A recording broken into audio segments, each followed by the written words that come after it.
Density of charge carriers in and P semiconductor में बताएंगे।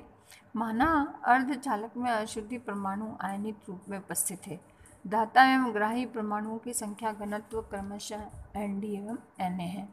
तो हम ये देख सकते हैं कि P0 plus Nd is equal to N0 plus Na, क्योंकि जो एन टाइप सेमीकंडक्टर्स है उसमें डोनर एक्सेप्टर लेवल होगा Na, डेंसिटी ऑफ स्टेट्स होगी Na, और इसमें होल होंगे तो ये डोनर होगी, तो P0 प्लस Nd। तो ये हो गया P टाइप के लिए, ये हो गया N टाइप के लिए। तो इन दोनों का जो डेंसिटी ऑफ स्टेट्स बराबर होती है। तब N अर्धचालक में सिर्फ दाता अशुद्धि होती है और N0 is greater, very very greater then P0, मतलब जो इलेक्ट्रॉन डेंसिटी है वो होल डेंसिटी से ज़्यादा होती है और Na बराबर 0 होता है। तो N0 is equal to N, 0N is equal to Nd। Mass action law के अनुसार N अर्धचालक के लिए N 0N P0N मतलब N के लिए, इसलिए यहाँ सब्सक्रिप्ट लगा रखा है N is equal to Ni²। और हम जानते हैं PON बराबर Nd, अतः PON Nd is equal to Ni²। तो PON कितना हो गया, Ni² अपॉन Nd। इस प्रकार N अर्धचालक में होल सांद्रता PON is very very less than Ni, जबकि इलेक्ट्रॉन सांद्रता NON is very very greater then Ni, अर्थात होल अल्पसंख्यक आवेशवाहक व इलेक्ट्रॉन बहुसंख्यक आवेशवाहक हो जाते हैं। तो P अर्धचालक में सिर्फ ग्राही अशुद्धि होती है और Nd बराबर 0 होता है। तो P0 is very very greater than N0।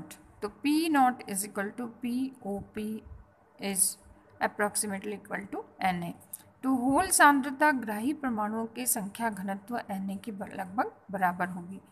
ये आपका ग्राही जो आपके होल्स हैं उसमें उसकी डेंसिटी ऑफ स्टेट है। तो NOP is equal to POP is equal to Ni²। तो NOP बराबर होगा Ni² अपॉन POP। POP बराबर Na है तो Ni² अपॉन Na। तो N व P अर्धचालकों के फर्मी स्तर क्या होंगे। NON बराबर हो गया Nd, डोनर हो गया जो N टाइप के लिए है, वह POP बराबर हो गया Na। अब फर्मी डिराक वितरण के अनुसार NON is equal to NC e⁻⁻⁴ ऐसा इसलिए क्योंकि इसमें फर्मी लेवल नीचे होता है। तो upon KT is equal to Nd। और P टाइप में ये वैलेंस बैंड के ऊपर है, फर्मी लेवल ऊपर है, तो NV is equal to e⁻, यहाँ EFP माइनस EOP होगा। तो ये हो गया upon KT is equal to Na। तो NC upon Nd is equal to e⁻EON minus EFN upon KT। तो हम इसको एक्सपोनेंशियल को हटाएंगे तो ये हो जाएगा log NC upon Nd EON minus EFN और अपॉन KT। तो EFN बराबर हो जाएगा EON minus KT log NC upon Nd। इस प्रकार P अर्धचालक में EFP बराबर EOP plus KT log NV upon Na होगा। तो इस समीकरण से हम देख रहे हैं कि अर्धचालक में फर्मी स्तर चालन बैंड के निम्नतम स्तर से कुछ नीचे होगा।